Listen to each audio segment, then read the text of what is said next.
Okay, tingnan natin ang question. Ako ang magbabasa ng question mo for tonight. Thank you. Miss San Juan, I will say the question twice. Okay? If you are to give a title of your own story, what would it be and why? Again, if you are to give a title of your own story, what would it be and why? If I would give a title to my story, that would be Chabelita's Movement. Why? Because then my passion in dancing helps me a lot to develop my moral character, my discipline, my teamwork, and my dedication to continue my passion. That could be all. Thank you. Alright, thank you, San Juan. Beautiful answer. Thank you very much, Miss San Juan. Palakpakan naman natin. And next up in our Q&A portion, we have Miss Galimuyod.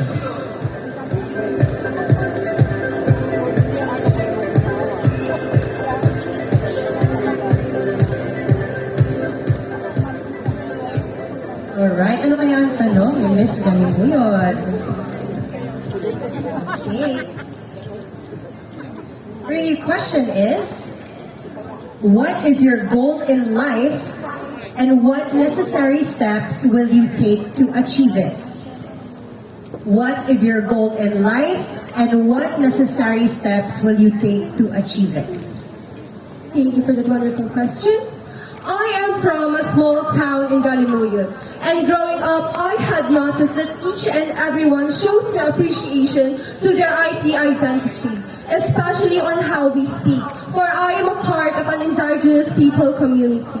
However, when we had grown up, they had started to become ashamed, and I had vowed to myself that I will be the epitome of change. I will be the red ruby that will show to all that you should not be ashamed. Thank you. Thank you so much. Thank you very much, Miss Galimuyod. All right, 2 down. I like the answers. I like the questions even better. And what I love also, thank you to our crowd for being so supportive of Our Lady. Yes, maraming salamat po. And now we move on. Let's call on Miss Tagudin.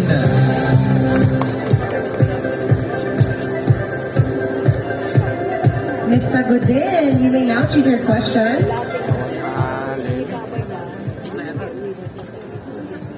Your question is, beauty pageants were made to showcase one's beauty, talent, and intelligence. How has joining Miss Ilocos Sur 2023 pageant changed your life? Again, beauty pageants were made to showcase one's beauty, talent, and intelligence. How has joining Miss Ilocos Sur 2023 pageant changed your life? Thank you. Joining Miss Ilocos Sur 23 has been a roller coaster for me. But joining this competition have showed and proved that I am competent and be able to compete with the other ladies with the best of my ability and be productive as well. And that, I believe that's what Miss Ilocos are about. To be a bridge to unite the gap between us people, to be more united, to be more as one Ilocos Sur. That would be all. Thank you. Thank you. We're having the crowd cheer for her. Miss Tagudin. Umaapaw ng confidence ang mga candidates natin so Yes, far. lahat sila. Up next, let's call Miss Narvacan.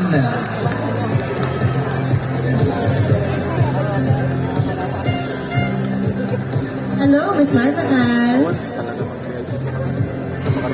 Alright, what is your question? Okay.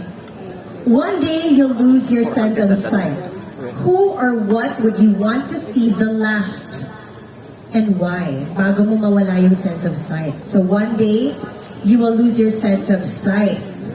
Who would you want to see the last and why? Despite all the adversities that we may experience for the past couple of years, I myself, if I will be Who would you like to see before you lose your sight? if I will be given a, if I will be,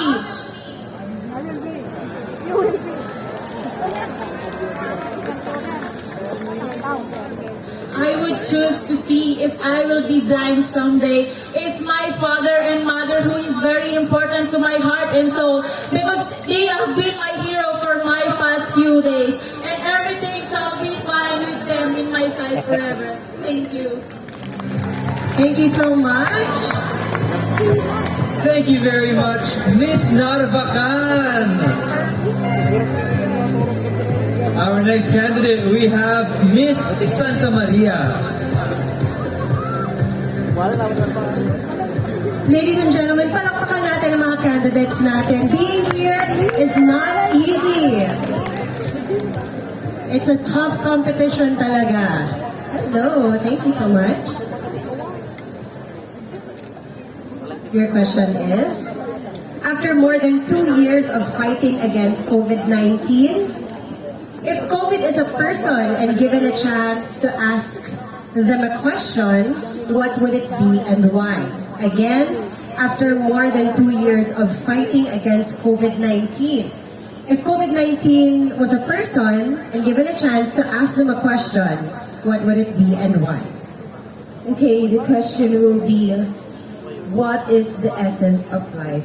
And with the COVID pandemic, we experienced the true meaning of life. That is to not focus on the negative things, to make our hearts be more sensitive to others, because right now there are many people who are suffering mental illness, and that we should be an advocacy to support, and we should not be someone who is easily be judgmental. All right, thank you very much. Thank you very much, Miss Santa Maria. Napaka-philosophical ng sagot niya. Oo nga. You know, answering these questions could go any way nga naman, depending on how they interpret the question. True. So now let's move on to Miss Gregorio del Pilar.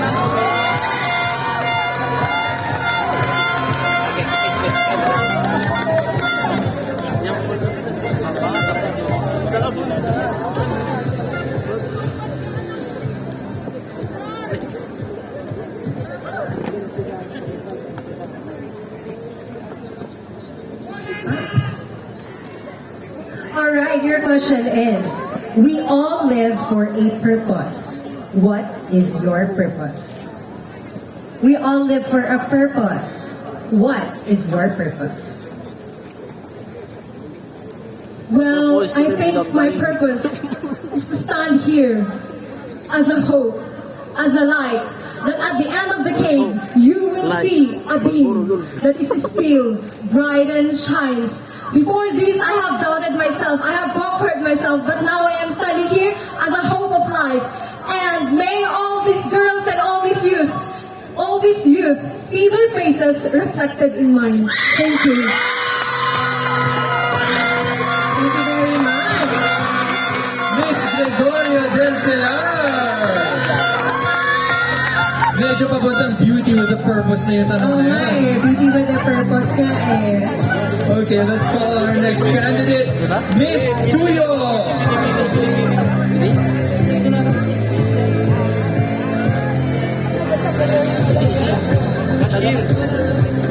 Hello, Miss Suyo.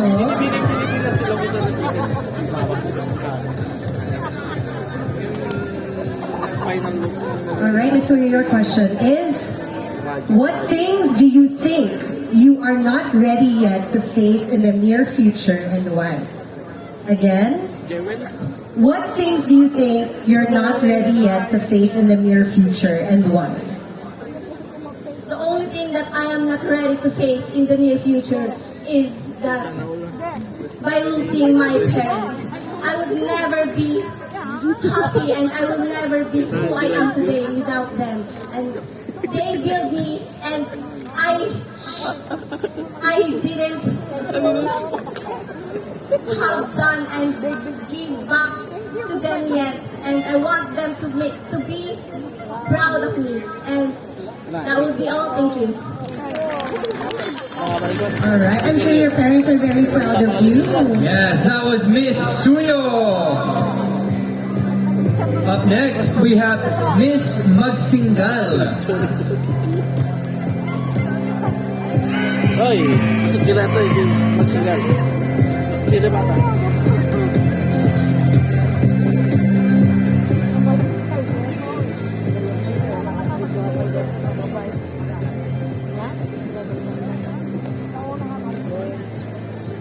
Alright, your question is, if you would wake up tomorrow and gained any one ability or quality, what would you want it to be and why?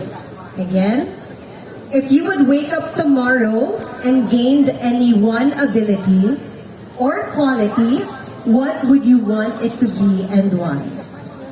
If I wake up tomorrow and gain some ability, it would be to have a superpower that could be able to provide and to serve the whole Ilocos Surians. Because of course, as an individual, I cannot do this alone. And so if I'm given a chance to have a superpower, my wish would be to be able to serve the whole Ilocos Surians as the next Miss Ilocos Sur 2023. Thank you so much po. Thank you. Thank you very much, Miss Magsingal. And up next, I think we are almost 2/3 through our top 15. Up next is Miss Santiago.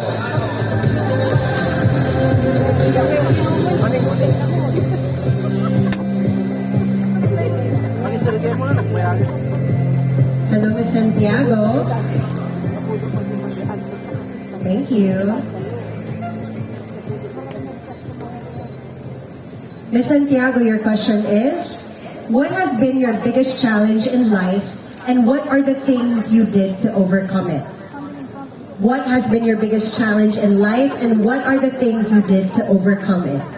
The biggest challenge that I face in life is that as an independent person, I financed myself during my college days and now I am helping my mother to support financially the studies of my two siblings, and I am proud of myself that I have become the better version of myself and I am now the breadwinner of my family.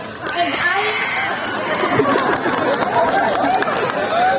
overcome it by being positive and resilient person. I do not take my mistakes as a downfall in my life. Thank you. Miss Santiago! You got this, Miss Santiago. May initiative yung kandidatang to. Oo, may gigil factor. I like May it. gigil factor para at least ma-retain, di ba? I like it. Fast hand siya, fast hand. Fast answer. So we move on. Up next, Miss Santa.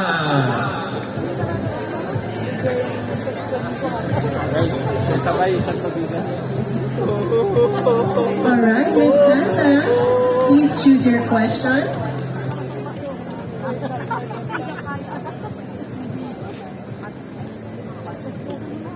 Alright, Miss Santa, your question is, Miss Ilocos Sur isn't just about beauty and brains.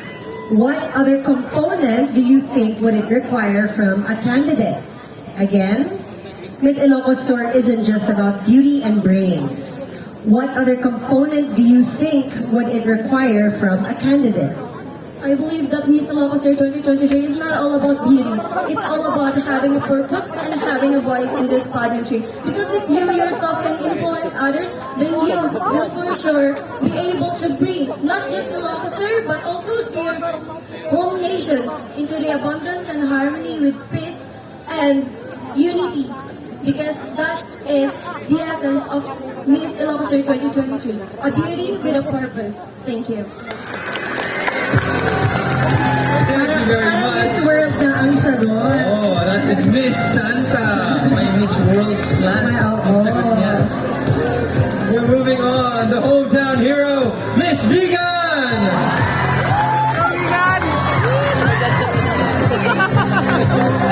Let's go! Let's go, Bigan! Hello, Let's go, Miss Vigan. Bigan!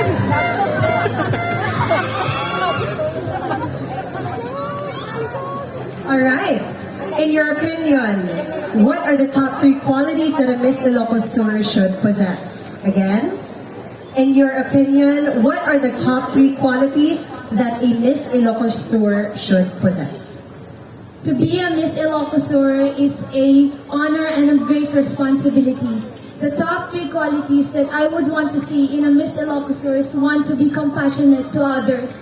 If you are a Miss Ilocos Sur, you're a role model. That means you need to have the heart and the soul to touch people and serve with purpose.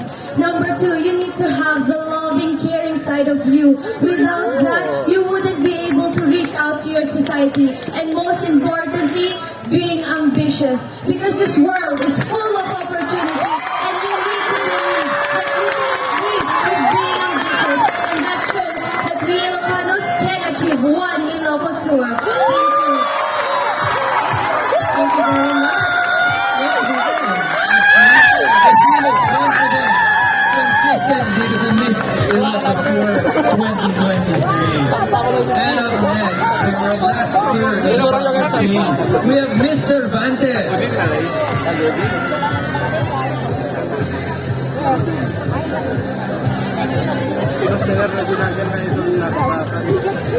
Cervantes, please choose your question.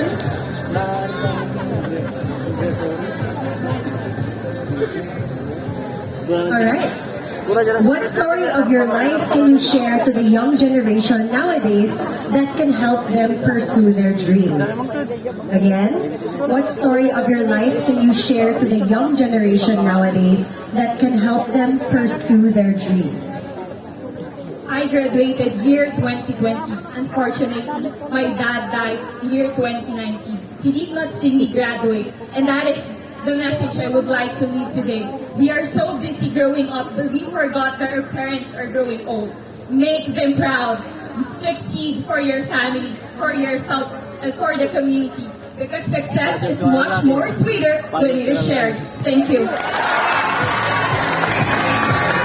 you. So now I will always remember to share my success with those that I love. Well, Sharing my success with you. But my God, that was such a sweet answer. that was a sweet answer. That was Miss Cervantes. And now we move on. I think our final 3 semi-finalists. Let's start with Miss Santa Lucia.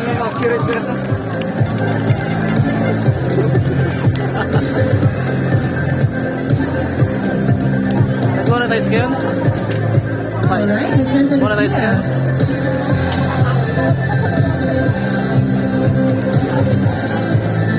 Okay, your question is, who is your greatest inspiration in life and why? Again, who is your greatest inspiration in life and why? My greatest inspiration in life is my mother because he carried me for 9 months and he raised me for who I am right now.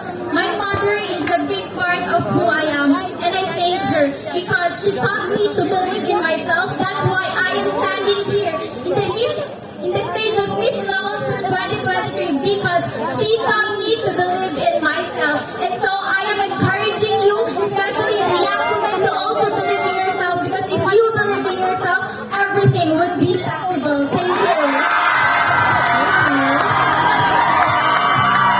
And there you have Miss Santa Lucia. Ang galing siguro na mga Full magulang. of confidence, they're so sure of themselves, which is what I love seeing in women in fashion. And they're always thanking their parents. I love it. I love to see it.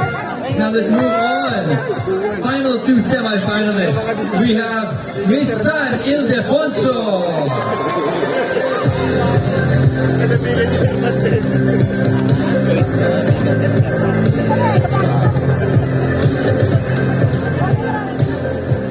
Hello?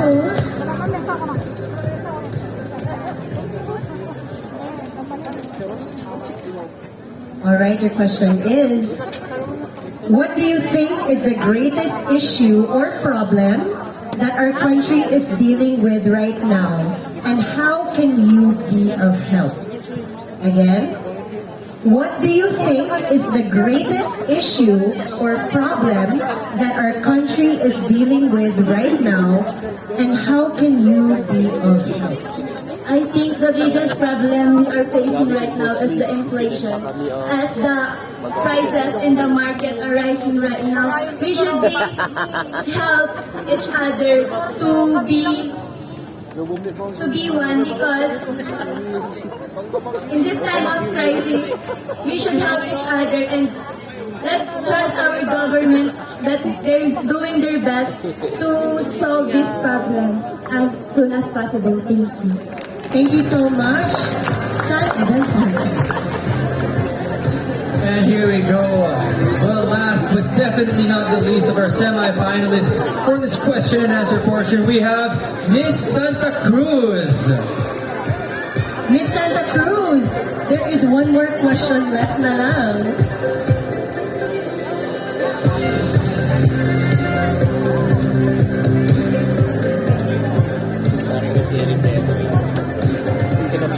Alright, Miss Santa Cruz. Life is full of surprises.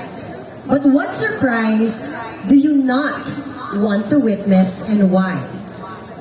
Life is full of surprises. But what surprise do you not want to witness and why?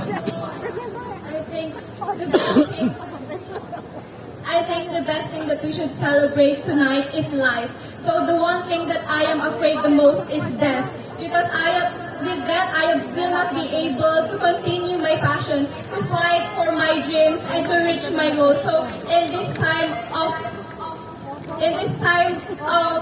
today, I wanted to be someone who is determined enough and who is hardworking enough to prove that I am worthy and prove that I have a purpose, and to inspire and motivate the younger generation. That would be all. Thank you.